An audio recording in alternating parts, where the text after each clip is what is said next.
Olá, tudo bem? Meu nome é Frederico Meirelles e vamos com mais uma aula hoje focada aqui em coisas importantes, coisas atuais e que a gente possa aprender um pouquinho de ciência, tá? Vamos lá.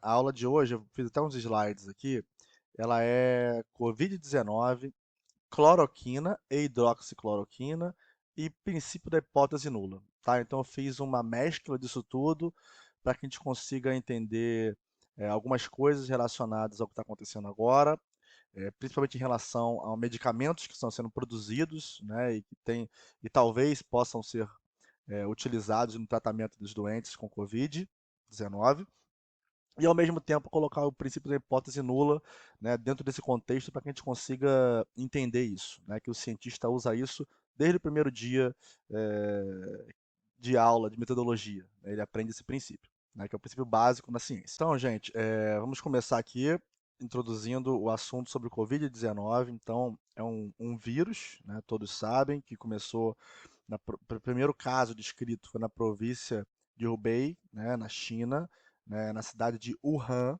né, uma cidade, inclusive, eu estive lá em outubro do ano passado, participei como fisioterapeuta dos Jogos Mundiais Militares, eu estava exatamente em Wuhan, uns 2 a 3 meses antes dessa infecção, né, viral aí a cometer a cidade, né? Enfim, voltando aqui para o assunto, temos então aqui o Covid, então começou em Wuhan, na China, e se propagou pelo mundo inteiro, chegando hoje em dia a pessoas próximas a gente, no nosso país, nossa cidade, nos levando a isolamento e tudo mais, né? Então é um vírus que tem uma taxa de mortalidade, né, não tão alta assim, né, os especialistas falam, mas tem uma transmissão muito grande. É, outro dia eu estava vendo na internet, aí teve uma festa de celebridades, alguma coisa desse tipo. Então tinha um convidado que tinha a doença, né, depois descobriram que ele estava com a doença, e sei lá, 15 pessoas foram infectadas. Então é uma coisa, uma transmissão muito grande, né? E essa taxa de transmissão muito grande muito rápida, né? E isso faz com que os serviços de saúde fiquem lotados e aí acaba não tendo leito disponível para todas as pessoas que vão precisar, né? Então esse é o grande problema do Covid, né? Então a taxa de mortalidade dele não é tão alta, né? Então tem taxas de 0,5 até 7%, que foi na Itália, né? Então essas taxas estão variando muito, né? Os epidemiologistas ainda estão tentando traçar um panorama, não é fácil porque é tudo muito rápido. Tem muita gente que está sendo diagnosticada, outras não, né? Então é difícil você entender uma doença quando parte está sendo diagnosticada e parte não. Tem muita gente que não tem sintoma, que não está lá sendo contabilizado, né? E aí então ainda é muito difícil entender a doença, tá? Apesar dos pesquisadores estarem bravamente lutando para que a gente consiga entender. E a partir do momento que a gente consegue entender a doença, a gente consegue ter estratégias de prevenção, estratégias de cura, estratégias de intervenção melhores, né? Então, essa é a situação que a gente está atualmente, né? Todos isolados, buscando um entendimento melhor da doença, né? Dessa infecção, e ao mesmo tempo temos pessoas que estão trabalhando tanto lá na linha de frente, como os fisioterapeutas, médicos, enfermeiros, né, todos da área da saúde estão na linha de frente lá do combate, se expondo, né, realmente é um bravo serviço dos profissionais de saúde, além de profissionais de segurança e tudo mais, dos pesquisadores, que vários estão no laboratório sem dormir, tentando buscar uma vacina, buscar um entendimento melhor sobre a doença, tá? Então, beleza. Então, Covid-19, né? Fiz uma introdução sobre o Covid. Agora, o assunto importante que eu quero falar. Eu vou falar sobre Covid-19, o medicamento que está sendo testado, que é a cloroquina e a hidroxicloroquina, né? E eu vou fazer um link com a hipótese nula, tá? E a gente vai fazer uma mescla legal para a gente conseguir botar esse conceito científico dentro do nosso papo, tá? Então, tivemos aqui, dessa semana, olhando as notícias, né? A gente sempre, todos em casa, buscando notícias para entender um pouco mais do que está acontecendo com a nossa vida, né? Com tudo mais. E aí eu li que até o Trump falou, né? O presidente Trump falou sobre uma substância, um medicamento chamado cloroquina e também a hidroxicloroquina, né?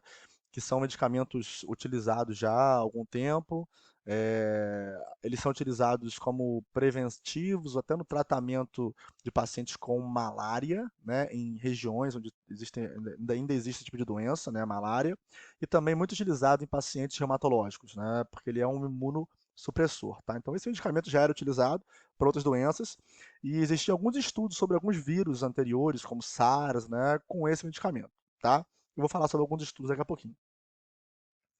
E agora a hipótese nula, né? Então, por que eu botei hipótese nula? Porque essa questão do medicamento, a gente tem que ter um pouco de ceticismo, né? Por mais que a gente tenha uma esperança de que o medicamento funcione, né? E todo mundo quer essa cura, todo mundo quer uma vacina, todo mundo quer alguma coisa que resolva, né? Que diminua a mortalidade dos pacientes. Todos querem. Mas a gente não pode pegar o primeiro resultado de pesquisa que tiver, uma pesquisa frágil, né? Utilizar o medicamento de todo mundo e o que vai acontecer disso? A gente não sabe, né? Então, primeiro a gente tem que fazer pesquisa, pegar um medicamento que realmente funcione, seja eficaz, seja seguro para ser utilizado nos pacientes. Aí sim a gente pode divulgar isso, tá? Então, a hipótese nula, na verdade, é o conceito científico principal, é o primeiro conceito, né? Ou seja, antes que se prove ao contrário, né, eu não acredito, né? Isso é o ceticismo, isso é ciência. A gente só acredita em uma coisa se a gente conseguir comprovar aquela coisa. E se essa coisa for comprovada, ela for replicada, né? Então a ciência parte desse princípio para tudo. Então, eu tenho que provar algo e provar com qualidade, tá? Para poder confiar naquilo. Então a ciência começa com isso, tá? Então hipótese nula, a gente brinca muito na hora de explicar isso para os alunos, sobre que a hipótese nula é como se fosse um julgamento, né? Então a gente tem o juiz, né, que fala lá, antes que se prove o contrário, o acusado é inocente. Então você tem que buscar provas, né, para demonstrar, ó, esse cara, o acusado, ele realmente cometeu aquilo que estão falando dele, né? Então, antes que se prove o contrário, o acusado é inocente, tá? Então, o remédio, antes que a gente fale que ele funcione, a gente tem que provar isso, tá? E para provar isso não é fácil, a gente tem que ter estudos de qualidade, tá? Então, essa é a brincadeira que eu quis fazer da hipótese nula, tá? Então, por enquanto, é hipótese nula.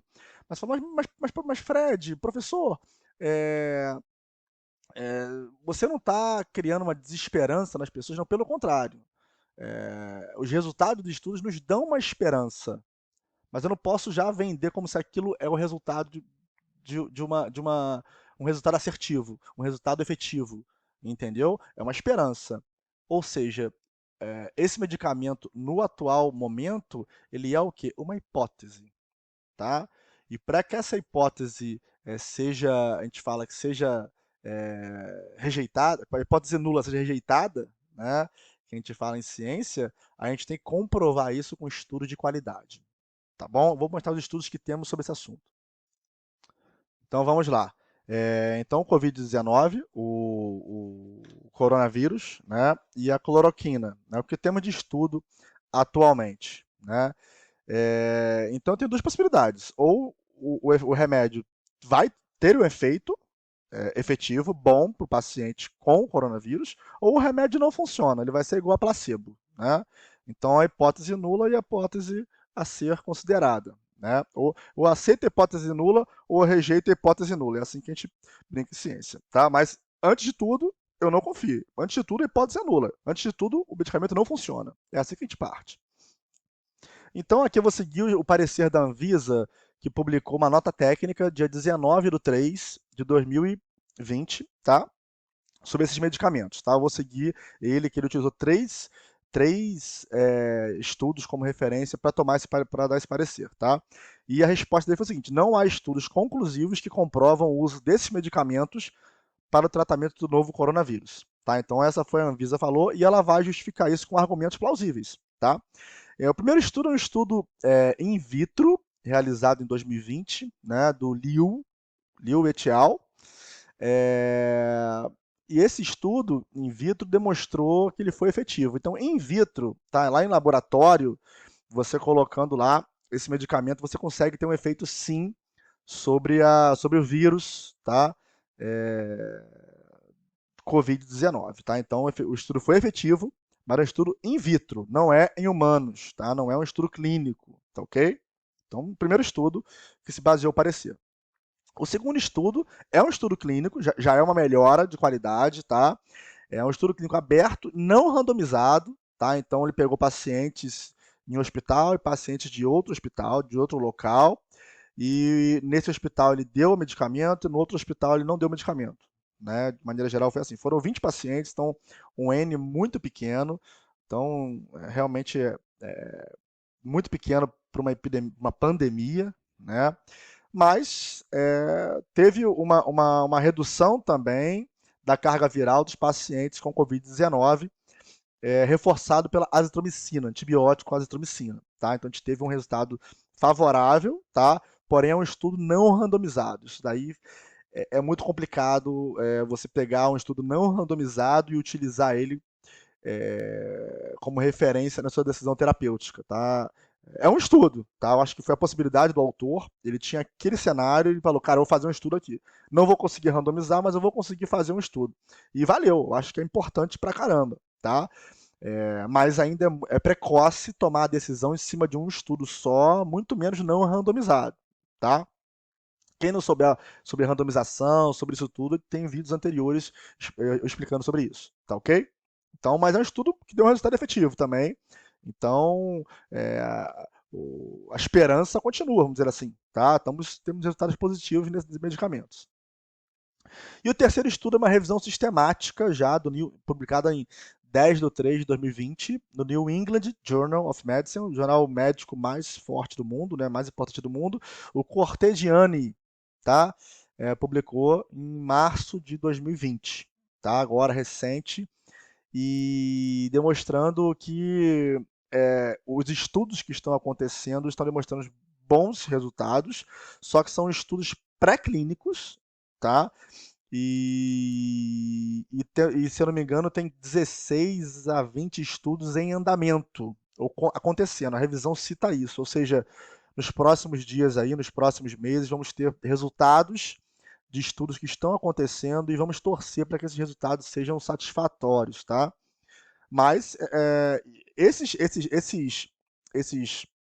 três resultados, falou, pô, são resultados legais, são sim resultados legais, são esperançosos, mas eles ajudam a dar uma certa consistência à nossa hipótese, né? O que nós estamos pensando aqui sobre ciência, né? Nossa hipótese de que que esse medicamento tenha resultado no Covid, nos pacientes com Covid, ela está ali, é uma hipótese ainda, mas quanto mais estudos tiverem e de melhor qualidade metodológica esses estudos forem realizados, né, melhor a gente aceita esse resultado.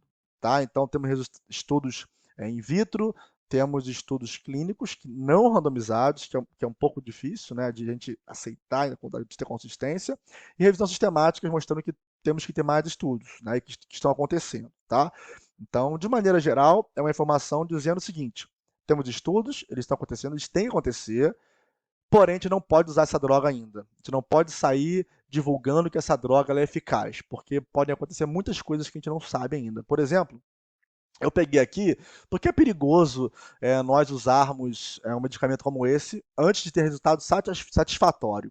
Hoje, né, hoje dia 24 de março, entrei na internet, na CNN, né, e tudo mais, tinha lá, americano morre ao tomar cloroquina, um casal americano, depois que viu na televisão e nas notícias que cloroquina resolveria o problema, né, começou a tomar o medicamento e o cara morreu por causa disso. Né? Isso é de hoje, eu vi a notícia hoje. Então, assim, tem que ter muito cuidado. Eu acho que ele tomou um medicamento que não era o que vendia na farmácia, era o que dava para peixe, uma coisa desse tipo. Né? Tá na notícia. Mas, assim, as pessoas, o medo que está na população, você divulgar uma informação científica antes de ser comprovada, pode gerar muito transtorno, inclusive essa. O cara acabou de morrer porque foi tomar uma substância que alguém falou na internet ou alguns estudos estão acontecendo e as pessoas estão comprando. Os estoques da farmácia estavam acabando. As pessoas que dependem dessa doença, desse remédio, são pessoas doenças reumatológicas e tudo mais, não tem como comprar o remédio. Né? Então, assim, calma. Eu acho que temos que esperar os estudos. Eu sei o desespero, eu sei que todo mundo está com medo, eu estou com medo, todo mundo está com medo, mas a gente tem que enfrentar isso com racionalidade, senão nós vamos nos perder. Tá? Então eu dei um exemplo aqui para a gente poder demonstrar como um medicamento não testado corretamente pode gerar. Não sei se alguns lembram aqui da talidomida, né? Quem for médico aí deve saber disso, sim, né? Porque isso deve ter falado muito na aula de farmacologia, né? Apesar de eu não ser médico, sou fisioterapeuta, tá? Só para citando isso, né? Então na década de 60, é, foi demonstrado que mais de 10 mil crianças foram afetadas com esse medicamento. Era um medicamento que você tomava que era anti-inflamatório, era relaxante, auxiliava para dormir, as grávidas tomavam porque melhorava a cólica, e aí começaram a ter, esse medicamento gerava efeitos teratogênicos, né? Ou seja, defeitos no feto. Né? Então, diversas crianças nasceram com focomelia, né? Que é o encurtamento ou ausência dos membros, né? Aquelas pessoas que têm membros muito curtos ou que não têm, né? Aquelas pessoas que só têm um tronco, assim. Então começou a nascer muita criança assim, então em torno de 10 mil crianças nasceram com aquilo, porque foram tomar esse medicamento que não tinha sido testado no prazo correto, né? Assim, os estudos clínicos nele não foram tão expressivos e muito menos em gestantes, né? Então foi um medicamento que ficou marcado. Então, dar um medicamento sem o teste correto, o teste certo, é muito perigoso, né? O coronavírus aí demonstrou, desculpa, a cloroquina demonstrou com esse americano tomando e sendo intoxicado. O cara morreu. Né? Então a gente tem que ter muito cuidado com isso. Tá? Então por isso que a hipótese nula é importante agora. Antes que se prove que ele funcione com segurança, ele não funciona. Esse o nosso pensamento, e o pensamento do cientista deve ser esse. Tá ok? Então, assim, para concluir, para a gente finalizar esse papo aqui, rápido, né? Primeira coisa, eu não sou contra o medicamento, sou contra tomar antes dos testes clínicos corretos, tá? Mas pelos testes que nós temos, isso nos dá uma esperança, tá? Essa esperança a gente vai dar o nome de hipótese. Então a gente tem uma hipótese forte que pode ou não ser confirmada. Então acho que a gente está nesse nível, a gente temos uma hipótese. Cara, esse medicamento ele pode funcionar e pode ajudar muita gente a melhorar as condições clínicas, diminuir os sintomas e não morrer, né? Não chegar até o óbito, tá? Porém, eu tenho que ter um pouco de ceticismo, eu tenho que esperar os resultados acontecerem, tá? Então a esperança vai ter como hipótese, tá ok? Mas não vamos sair comprando medicamentos adoidados e tomando medicamentos antes de ser testado, porque pode ser perigoso. A gente não sabe a interação desse medicamento com quem tem um vírus, por exemplo. A gente não sabe. Pode ser que piore, pode ser que melhore, pode ser que gere algum outro transtorno. A gente não sabe. E a pesquisa clínica, ela é muito importante nessas situações. Já estão ocorrendo. Vamos esperar alguns meses, tá? Com esperança, tá ok? E vamos esperar os resultados clínicos e os estudos clínicos de alta qualidade, porque é eles que vão demonstrar o nosso caminho, o nosso norte a seguir. Tá bom? Espero que tenham gostado. Fiz esse bate-papo aqui, deram quase 20 minutos aí, e falando sobre esse assunto, mas eu não poderia deixar de falar sobre o Covid-19, porque é o que está na mente das pessoas, é o que a gente está vivendo. E não esquecer que eu estou preparando também um passo a passo sobre revisão sistemática, né, para quem queira entender uma revisão sistemática, ler uma revisão sistemática ou até fazer. Né, eu vou dar algumas dicas, vou fazer um passo a passo, alguns arquivos separados, alguns vídeos separados, para que nós consigamos montar uma revisão sistemática e debater sobre isso, sobre esse assunto, que é bem interessante. Tá ok? Estou produzindo esses vídeos já, tá? Já já eu vou colocando para vocês durante as semanas, tá bom? Uma boa noite a todos, tá? Espero que vocês gostem desses conteúdos que eu estou publicando aqui, tá? Espero comentários aí, perguntas, isso é importante para que a gente produza cada vez mais vídeos para vocês, tá bom? Um grande abraço a todos.